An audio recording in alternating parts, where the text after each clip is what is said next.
this is Cast of Wonders, the fiction podcast for young adults featuring stories of the fantastic. Welcome. Today, we present Rick Kennett's story, The Carmel Bee Crazies. Rick works in the transport industry in Melbourne, Australia, as possibly the longest-serving motorcycle courier in the world, now pushing 33 years on the road. He's been writing SF and ghost stories for about the same period, with recent appearances in Aurealis, the Australian sci-fi and fantasy magazine, the Dune Steve audio fiction magazine, and the Ghosts and Scholars Book of Shadows from Sarob Press. Now, this story features one of Rick's ongoing characters, Sy DeGurch. You might remember Sy from episode 71 of Cast of Wonders, Now Cydonia, where she encountered mysterious happenings on the face of Mars. We're very proud and pleased to say that Now Cydonia was nominated for a Parsec Award in the category Best Speculative Fiction Short Story Small Cast Short Form. That's a mouthful, eh? And in fact, it's a finalist. Warm congratulations from all of us here at Cast of Wonders to Rick on making the finals. I shall be crossing all my digits for him and Now Cydonia. Rick has some upcoming works to be published as ebooks by Cooperative Inc. There are two Sy DeGurch publications. One is the novel Presumed Dead, and the other a collection of Sy stories titled 30 Minutes for New Hell. Cooperative Inc. will also publish Rick's young adult novel The Devil and the Deep Blue Sea, which features another of his characters, Ernie Pine, the reluctant ghost hunter. Your narrator this week is Marguerite Kenner, our hard-working editor. And now, we've a tale to tell.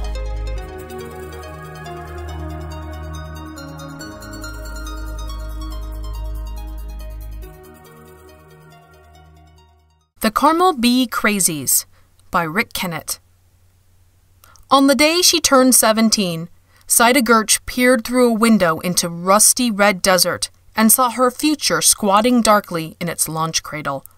She'd been discharged from hospital an hour before and had made her quick way to Stick City Airport.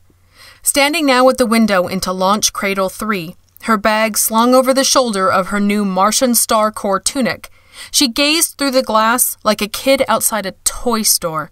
Utopia Plane, her new toy, smooth, black, ellipsoid, seemed to squat in its cradle amid a patch of the red desert of Mars. Recently repaired after a battle with Xenoid starships at Rigel, the starship's liquid lines were unbroken but for the pressure tunnel extruded from her forward hatch. A thing of space, it seemed to sit impatient to lift into the pink-brown sky and the void beyond. All her fears and excitements came flooding back. A feeling of elation at this new beginning aboard her first ship. A scary feeling, too, of coming adrift, separated from her family on Phobos, and the surrogate family of her space cadet section, training days ended. Inspecting herself in the window's reflection, Sy adjusted her tunic, sporting its new lieutenant's bars, and ran a hand through her short, dark hair, wondering if she'd surprise her new captain with her age. She thought she might. She was the first of her breed, a product of the Gartino genetics experiment, to qualify for active service. It all depended on what Captain Ralph Brown was like. Would he understand and appreciate her as a purpose-built person, trained and schooled 17 years for this purpose? Or would there be suspicion and mistrust? Taking a last critical look at her reflection, she rubbed at the scar on her left arm, a souvenir of the tragic accident in the asteroid belt 12 days ago. She'd been in hospital since then, getting bone restructure, and knew the scar would be a constant reminder that she was human after all, and not the genetically engineered superhero she used to think she was. Sy presented her credentials to the lieutenant standing in Utopia Plane's forward hatchway. He regarded her from his 7 or 8 year superiority in age and space experience. Maybe he too had scars, as the ship had scars. Unlike her own, though, they'd probably not be the product of a stupid accident. From the way his eyes flicked from her face to her lieutenant bars and back to her youthful open face, she could tell he was judging her by appearance alone. Is this our new navigator? Is this our new gunnery officer? Is this who takes over if something happens to the captain? Yes, she thought in answer. I am. My name is Peters, he said. I was the first lieutenant. I suppose I better take you to see the captain. In the control room, she met Captain Brown, a dark-haired man, early 30s, tallish and slightly stooped. Though he didn't regard in anything like a judgmental way, his handshake had quavered a little as he realized just how young his new first lieutenant really was. Welcome aboard, Mr. Gertsch, he said nevertheless, and though she knew he meant it, Cy wondered just how welcome she was. She was too aware of being a new thing, an unknown and untried thing. Stowing her gear in her cabin, she unfolded and hung up a hologram on the wall, a 3D image of her late friend Joss and herself in their trainee vac suits, standing amid the majesty and thin snow at the very top of the Martian volcano Mount Olympus, highest peak in the solar system. Taken a year ago when they'd both been 16, it already seemed like another world a lifetime ago. We're on the shores of space, Joss had said atop the mountain that day. Utopia plane lifted an hour later, gravity rings rippling down the hull, acting on all atoms at once, causing no G-forces within. As Mars shrank on the aft view screen from a red ball to a sparkling blood diamond, and with Cy busy at astrogation, Captain Brown opened an intership channel. Listen up, people! This is the captain. Our destination is Carmel B, the secondary of a main sequence binary star system 700 light-years distant. Our mission is to support the Terran vessels already there and to curtail Xenoid attacks on the planets of that system. Because the Martian Star Corps is a small force compared to the Terran fleet, the Earthers tend to underestimate our capabilities and potential. At Carmel B, Utopia Plane will show them how incorrect that view is. That is all. 3 hours later, now accelerated to 70% of light speed, Utopia Plane arrowed into the dimensional limbo of subspace, where a short line was not necessarily the shortest path between 2 points, and the speed of light was not the speed limit of the universe. When not on watch in the control room, Cy studied astrogation, strategies, and tactics, playing simulations on the ship's computers. Twice she played chess with the captain, and was twice defeated. I'm no good at stylized warfare, Captain, she said, pushing her chair back from a second checkmate. The real thing's not like chess. It's brutal, random, and often unfair. It's like someone once said, it's magnificent, but it's not war. The captain, with his first-hand knowledge of what war was like, nodded agreement as he collected the chess pieces. Do you know who said that? Cy cocked her head to the side, thinking. Duke of Wellington? No, Marshal Bouquet, a French observer at the Battle of Balaclava in 1854. He was watching a brigade of British light horse charge a battery of Russian heavy artillery they mistakenly thought they'd been ordered to attack. A gallant but useless action that ripped them apart. C'est magnifique, mais ce n'est pas la guerre. So what famous remark did Wellington make? Captain Brown leaned back in his chair. Ah, yes, the Iron Duke. The night before the Battle of Waterloo, he said of his troops, I don't know what they do to the enemy, but by God they frighten me. Having decided, like Marshal Bosquet watching the charge of the Light Brigade, that chess wasn't war either, Cy instead sat in on poker games, played with other crew members in the mess deck. Its chance and dare and bluff appealed to her. And they drilled, practicing abandoned ship and gravity loss, decompression and first aid, as well as battle stations and damage control, accompanied by jolts and buffering contrived by colliding gravity rings fired simultaneous from bow and stern. Sometimes the captain stepped back and let Cy take charge, and sometimes he left it to Lieutenant Peters, the officer who'd met her at the hatch with that judgmental matter. She was sure he still viewed her with caution, as something a little suspect. And the captain... She had yet to decide what Captain Brown really thought. Despite his genuine welcome and his satisfaction in the way she carried out her assigned drills, he seemed to regard her with a vague uncertainty. Then 2 torpedoes went crazy, and there was no time for games and uncertainty. Utopia plane emerged from subspace at the edge of the Carmel B system, her crew at battle stations, ready, watching, finding nothing. The rippling gravity rings tilted, and the ship curved towards the bright pinpoint of the star. Vanishing, she reappeared a second later, millions of kilometers further in, where the frozen gas giants rolled. Again and again, she skipped in and out of dimension, never in one place long enough to present a target. Now cruising an asteroid belt, then passing the rocky middle worlds, each time closing within the white disk of Carmel B. Seidegertz turned from astrogation and said, "Crazies?" Captain Brown, sitting amid instruments and repeater scans, reread the message just received and nodded. 2 of the new Mark 9-1 torpedoes were launched by a Terran ship in an engagement with a Xenoid vessel. They failed to self-destruct as they should after the enemy eluded them. They're now described as units tactically cyber-conceptual malfunctioning, which is basically command speak for crazies. That's why it's not a good idea to give ordnance real thought, said Lieutenant Peters at the weapons control. Hardly real thought, Mr. Peters, Sai said. Put thinking under a neutron warhead, and the thing would never want to explode. Then where would we be? Once a weapon is launched, it has to think for itself, so the 9-1s were given just enough pseudomind to do so. They were just coming online in the Terran Star Corps when I was doing my last ordnance classes. But where there's mind, even artificial, there's always the possibility of madness. Interesting, the captain mused. I best discuss this with our torpedo people on the weapons deck.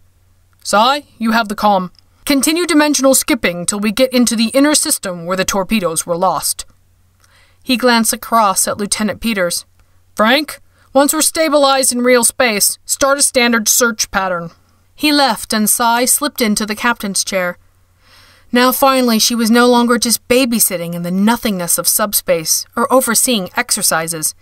Now she was in command of a starship in real space. As she looked up over the instrumentation, she felt like saying, "Steady as she goes, Mr. Peters."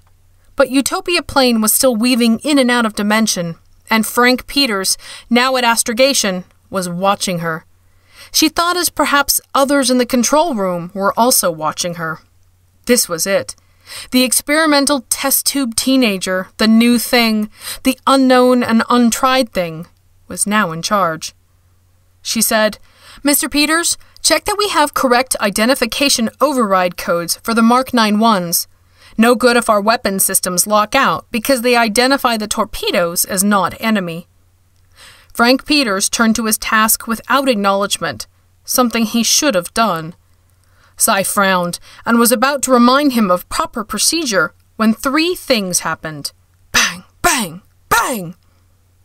Utopia plane dropped out of subspace on its last dimensional skip, dropped almost on top of a swiftly moving white blur on the close-range scan. The blur immediately vanished in a swell of bright light engulfing half the screen.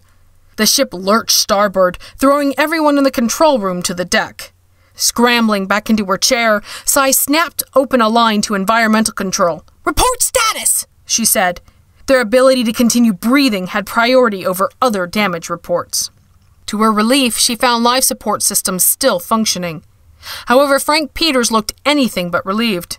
"Weapons deck's badly damaged," he said, adjusting the earpiece, whispering him the evil news. "Damage also to the drive. The hull's breached with decompression in sections 17, 18, and 20. Casualties and people missing." "The captain?" said Sai. He paused, a finger to the earpiece, then said, "Still unaccounted for." Before Sai could properly realize the full import of what this meant for her and for the ship, a line buzzed from scanners. "Target bearing 350 by 010, range 1.5 million kilometers and closing." Sai looked at her repeater screen. A white blip at its edge was moving inwards towards them. Even without reading the electronic tag flickering beside it, she knew it was for one of the crazies they'd been assigned to kill. That explosion could only have been its companion finding them first. By sheer bad luck, they'd emerged from subspace right in their track, and now it looked like the hunter was the hunted.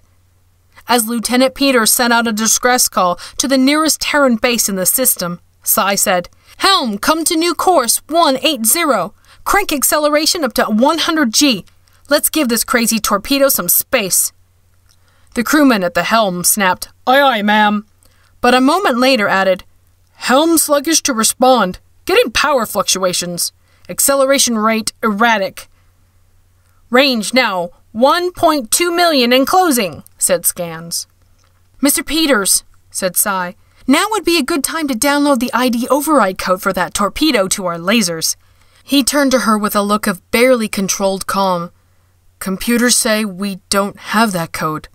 "What?" "Seems Terran Command has not yet seen fit to pass this info on to their ex-colonial ally. Our weapon system is recognizing them as friendly and won't fire on them."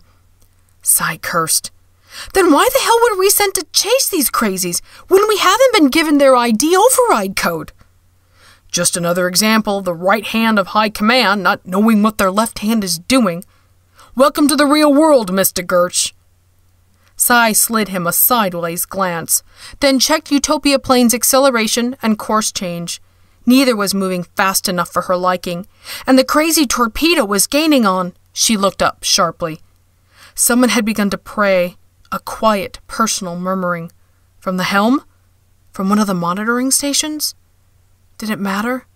She was the closest thing they had to God right now. The thought was exhilarating. The thought was frightening. "We can't outrun it, and we can't shoot it," said Frank Peters, stepping up beside her. "What are we going to do?" Psi studied her screens while absently scratching the scar on her arm, and remembered promising she'd never again think herself a superhero. But now, she reflected, was not the time to be keeping such promises. "Trust me," she said.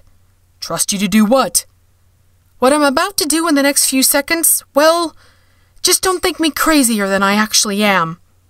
He shrugged a shrug that plainly said, "What could be crazier than the present situation?"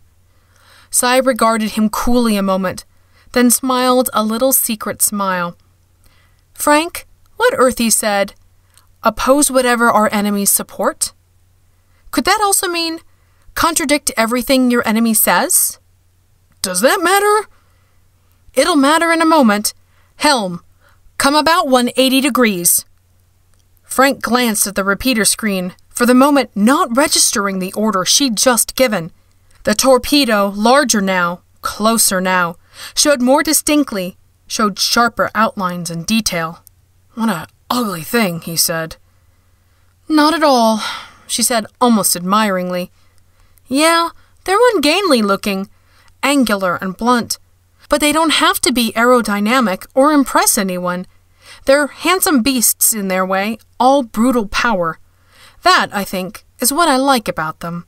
They do their job with elegant efficiency." "The trouble is, right now this one's elegant, efficient job is us." Psi made a sort of grunt, as if an awkward fact had just been pointed out. Still watching the screen, and with the first notes of strain in his tone, Frank said, "You're turning us straight into it." "Yes," she said, "I am. Frank, you've resented me from the moment I came aboard, haven't you? You'd like to see me fall flat on my ass. It's ironic, but if I do fail, not only will you not live to have your moment, but neither I nor anyone else will have an ass to fall on." "What do you want me to say? I'm sorry? All right, I'm sorry you came aboard." Ignoring this insubordination, Psi looked down at the image of the torpedo, closing with them. If the little bugger thinks it can think, let's give it something to think about. As Utopia Plane lined up on a collision course, the image of the torpedo visibly quivered. "I knew it!" said Psi triumphantly. "We're not acting like a target. Altering towards us confused it. It wants to play the think game? It doesn't have the humanity." She lay a finger on the approaching image. "My poor crazy baby," she murmured. "You just don't know what it's all about." Torpedo and starship rushed together. Psi smiled at the scanner image of the torpedo, smiled at oncoming death, like a child at some rare bauble. She opened an intership channel. "Listen up, this is the captain." Yes, it felt good to say that. "Secure all hatches and brace yourself. We will soon be experiencing sideways G-forces. That is all." Switching out, she said, "Frank, program the after gyros to pivot 90 degrees to port, then the forward gyros 90 degrees to port, then engage maximum acceleration. Execute on my word." "Sure, why not?" He returned to his position at astrogation, convinced he'd been right from the start, that an experiment gone all wrong now had command of the ship and was running it headlong into an equally insane torpedo. Just the same, he programmed the fore and aft gyros as instructed, because he was a creature of duty. He began chanting off the falling ranges. 600,000, 550, 500,000, 450. "Explode," Sai said quietly, finger on the image. "Detonate, my pretty." For it was a pretty thing, all rough, wrought beauty, the power and the glory. 400,000. "Explode." 300,000. "Silene tells you to explode." 250. "Go bang." 200,000. "It's too close. It'll kill us if it detonates now." She made a frantic shushing gesture, all the while not taking her eyes from the scan, not taking her finger from the image. "Detonate, crazy baby! Explode!" "Sai! Pivot!" The swing to port on aft gyros wrenched them all against their seat straps, crushing them breathless and dizzy. The second swing wrenched them in the opposite direction. Vision grayed to monochrome with blood pushing away from the eyes. Everything swirled and jarred and rocked as Utopia Plane turned sharp about in her own length, the drive kicking in with a scream of ragged power, slamming tilted gravity rings down the hull, accelerating away on a divergent course. And within the chaos came a silvery sound Sai could not place in her moments of gray blindness, a sound musical and glittering, rising above the noise of the drive, growing louder and bursting in upon her with disbelieving recognition. It was herself, laughing. As vision cleared, Sai caught her breath and watched the gap between the crazy torpedo and themselves widen on the screen. 100, 200, 300,000 kilometers. 4, 5, 6,000. "We need 10,000, she heard herself say as she heard Frank Peters yell, "Idiot machine! Just human enough to—" At 9,000, the torpedo image blurred and was lost in a swell of light, obliterating everything on the screen. Instinctively, Sai braced herself for the shock against the fabric of space itself she knew the blast would deliver. For half a heartbeat, she saw Frank Peters similarly bracing, looking across at her with an expression that plainly said, "You were right. I was wrong." It almost gave her comfort to think it might be the last thing she'd see. The expanding, sparkling blur of light reached out for them and vanished. No killing shock came. A dark-haired man, early 30s and tall, stepped into the sudden silence of the control room. "Captain!" said Sai, engulfed in a flurry of emotions. Surprise, happiness, confusion, realization the last few deadly minutes had been a drill, just another game. Understanding was also dawning on the faces of Frank Peters and the rest of the control room personnel. Sai stood up, not at all resentful she had been tested in this way. Instead, proud in the knowledge that the captain must now have faith in her, must have his approval. She looked forward in his eyes, his face, his expression. Approval was there, yes, but so was something else, something she had not expected to replace his waver of doubt. And as she recognized with a shock what she saw, Sai was back at the chessboard those few days ago, checkmated twice over, airing her dislike of stylized warfare, hearing Captain Brown quoting the Duke of Wellington's opinion of his troops. "I don't know what they do to the enemy, but by God they frighten me." She frightened him.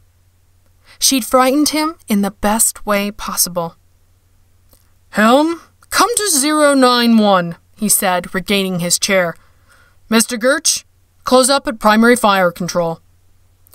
Utopia plane swung onto a new course, and Saida Gurch, stepping to the weapons control, said, "Aye, aye, sir," and went to war.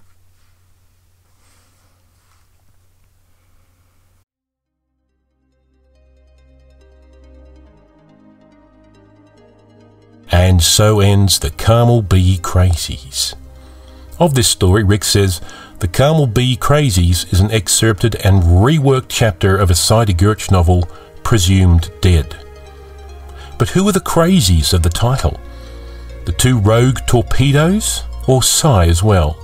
She has enough crazy things happen to her in her adventures, so it's not surprising she occasionally acts that way too. Sometimes crazy is good. If you enjoyed this Saida Gurch story, you might like to hear two others that have run on the Dune Steve Audio Fiction magazine, episode 100, The Battle of Leela the Dog, and episode 139, The Road to Utopia Plain. Links to both of these are in the show notes. And don't forget to check out Rick's upcoming Sai ebooks from Cooperative Inc. Now, how'd we do today? Did you like this episode? Great! Tell your friends about us by tweeting or liking our Facebook page or mentioning us in your blog. Or write us a review in iTunes so others can find our stories. Cast of Wonders is a production of Wolfsbane Publishing. The editor is Marguerite Kenner. The host and audio producer is Graham Dunlop. Artwork by Barry J. Northern. It's released under a Creative Commons Attribution, Non-Commercial, No Derivatives license. Share it but don't change or sell it. Theme is Appeal to Heavens by Alexei Nov from musicalley.com.